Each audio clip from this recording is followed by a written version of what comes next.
Mode kebersamaan ideal.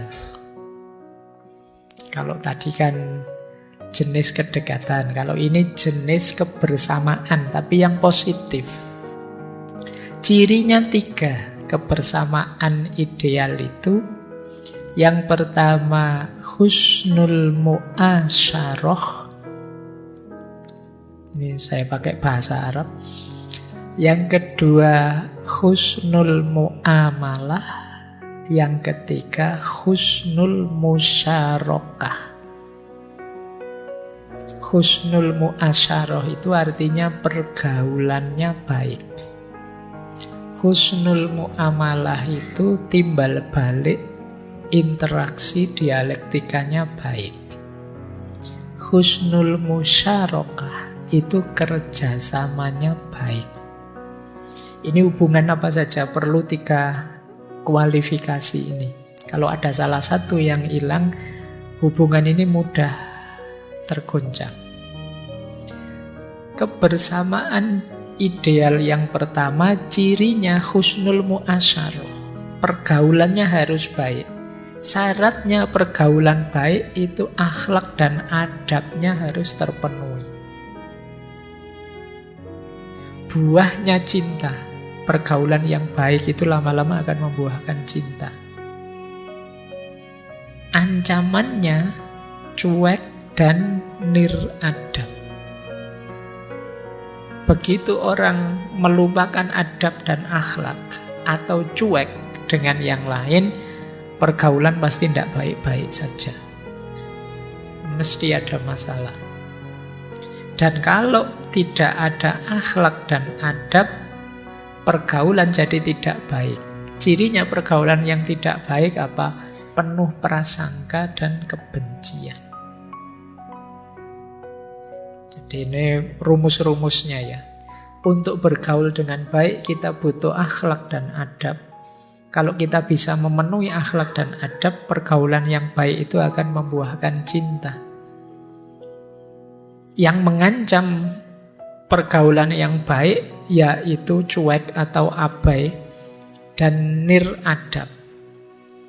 Jadi kalau bergaul lupa dengan akhlak, lupa dengan tata krama. Pengabaian dan niradab itu biasanya akan melahirkan prasangka dan kebencian. Pikiran-pikiran yang negatif terhadap pasangan kita. Ini syarat pertama. Kalau sudah sukses bisa bergaul dengan baik, kita harus lanjut berinteraksi, bermuamalah dengan baik. Syaratnya apa muamalah dengan baik itu? Pemahaman dan komitmen. Pemahaman itu mutual understanding tadi, saling memahami. Dan komitmen, aku hanya ingin yang baik saja untuk dirimu. Aku ingin melakukan yang baik saja untuk dirimu. Buahnya apa? Persatuan, kompak, kedekatan. Jadi interaksi yang baik, karena diawali dari niat baik untuk berkomitmen dalam kebaikan, pada akhirnya kita tambah dekat, tambah kompak, tambah bersatu. Jadi kalau ingin membangun persatuan, kita perlu husnul mu'amalah. Untuk bisa husnul mu'amalah, syaratnya husnul mu'asyarah. Ini relasi bisa berdua, bisa bertiga, bisa relasi seluruh bangsa. Jadi ini syarat-syaratnya. Ancamannya apa? Ancaman itu kalau kita melakukan ini ya husnul mu'amalahnya gugur egoisme. Hanya mikir kepentingan kita sendiri. Hanya mikir kebutuhan kita sendiri, tidak kita pikirkan yang lain. Yang bermuamalah dengan kita itu akan gugur muamalah yang baik. Hasilnya apa kalau kita egois? Perpecahan dan konflik. Kalau teman-teman hari ini merasa, Pak, rasanya kita itu di ambang perpecahan, kok banyak sekali konflik. Coba dilacak ke belakang. Apakah pergaulan kita selama ini sudah baik. Kok interaksinya tidak baik, melahirkan perpecahan. Dengan syarat-syarat yang di atas tadi. Sudahkah kita berakhlak, beradab?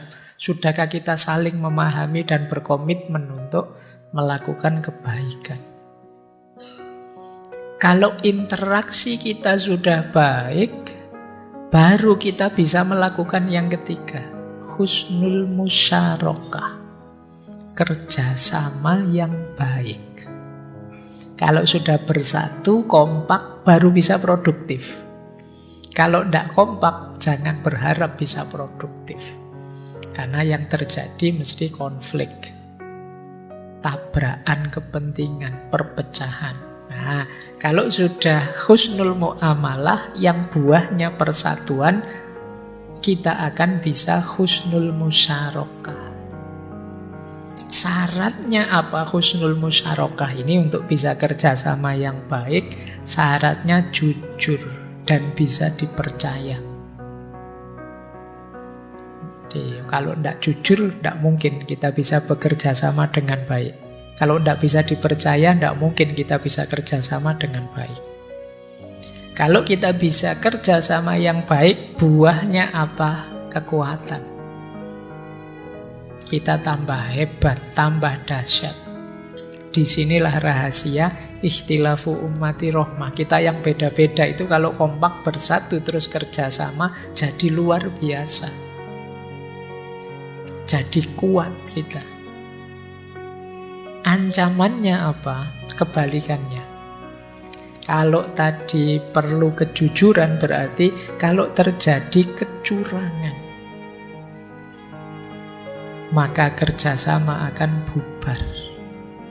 Efeknya apa kalau curang? Ya, kalau tadi jujur buahnya kekuatan, kalau curang tentu saja buahnya kelemahan, pengkhianatan dalam kerjasama. Baik, ini nanti silakan dibaca ulang ya, terus kita refleksikan untuk kebersamaan kita di level apapun. Sudahkah husnul muasyarah? Kalau sudah, apakah sudah naik level ke husnul muamalah? Kalau sudah, apakah sudah mampu melakukan husnul musyarakah? Inilah kebersamaan yang ideal.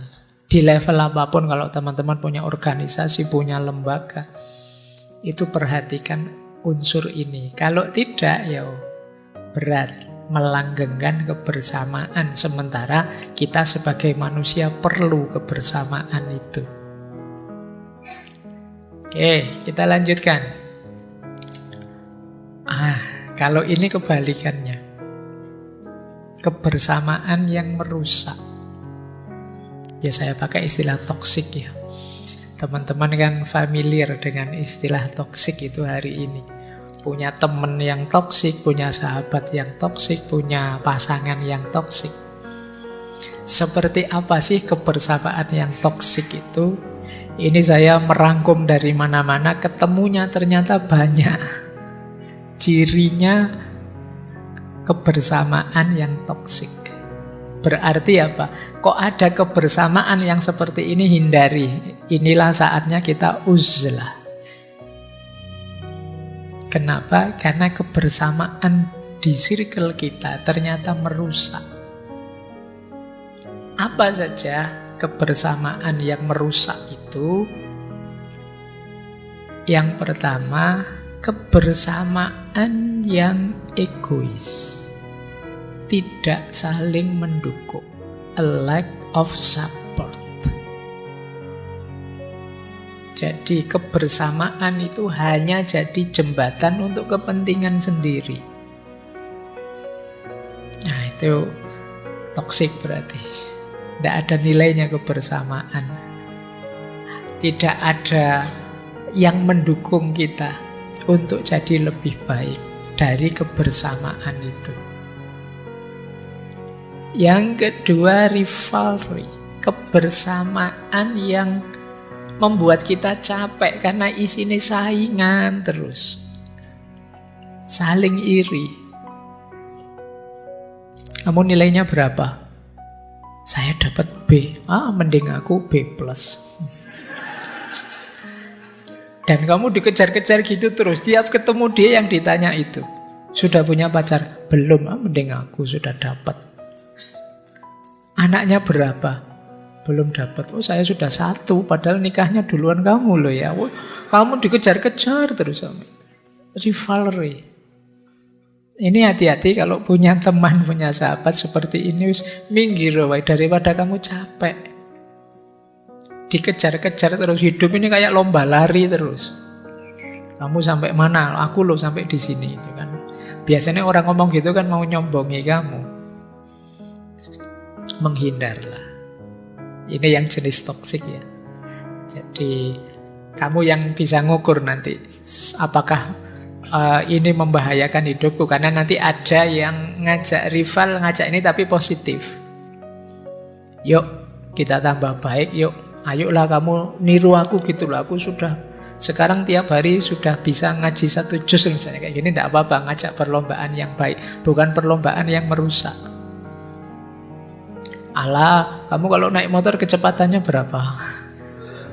Aku loh sudah bisa 100 lebih sekarang. Kamu masa tidak berani? Gitu, rivalry. Kalau itu toksik, merusak, tinggalin wis. Cari yang positif. Terus kebersamaan yang blaming. Blaming itu ya isinya misu-misu, mencela-cela, maki-maki, merendah-rendahkanmu. Hindari saja. Tidak ada gunanya. Wong tadi dasarnya kebersamaan itu saling respect. Kok tiap kali bersama kamu dimarahi terus, dicela-cela terus. Kamu itu kurang soleh, kamu itu. Jadi orang itu mbok yo yang tawaduk gitu loh. Jadi orang kamu repot terus dimarahi terus.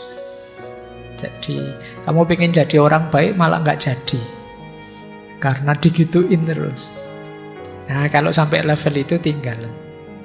Itu namanya sudah toksik. Kemudian kebersamaan yang diktatorship. Kamu diatur terus, diarah-arahkan terus. Jadi kamu harus begini loh, kamu harus begitu loh. Masa gitu aja ndak bisa gini loh. Itu capek kamu tiap hari digituin. Controlling behavior. Tinggal saja kalau ada kebersamaan yang seperti itu. Kemudian kebersamaan yang disrespect, tidak menghargaimu. Tadi ciri-ciri penghargaan sudah ya. Berarti lawannya itu berarti disrespect. Tidak mau minta maaf, inginnya menang sendiri dan lain sebagainya. Itu tidak menghargaimu. Maka itu jenis toksik. Kemudian kebersamaan yang dishonesty, tidak jujur. Ngapain bersama orang yang tiap hari membohongi kita? Atau gaslighting. Gaslighting itu memanipulasi kita untuk kepentingannya. Jadi kita hanya alat baginya untuk kepentingannya. Kita hanya jadi gojeknya yang diminta tiap hari nganter. Kita hanya jadi tukang pijetnya kalau pas kita capek. Kita hanya jadi juru tulisnya kalau kita butuh nulis. Kita dimanfaatkan terus, dimanipulasi terus. Toxic. Tinggal saja kamu tidak berkembang di situ. Hostility kalau ini jelas ya, penuh kebencian, jealousy. Sahabat, teman, kebersamaan yang isinya kecemburuan, iri, dengki. Ini membahayakanmu. Apalagi orang dengki, orang hasut. Orang hasut itu dia tidak tenang hidupnya sebelum kamu susah. Kok enak temanku santai-santai, diprank biar susah. Nah, itu jealousy, kamu hati-hati dengan orang yang iri dan dengki padamu. Atau orang yang pasif agresif behavior. Jadi orang yang menyerangmu terus, menekanmu terus. Atau poor communication, tidak bisa diajak komunikasi. ngotot terus. Kalau ngomong tidak bisa nego. Itu berat. Mesti kamu capek meladeni yang begitu. Dan yang terakhir, stres. Tiap dekat dia stres saya, Pak. Tiap bareng dia stres saya, Pak. Ya wis minggiro, ngapain kamu ladeni? Jadi itu kebersamaan yang toksik. Ayo ya sekarang kamu cek. Mungkin waktumu selama ini banyak habis untuk yang seperti ini.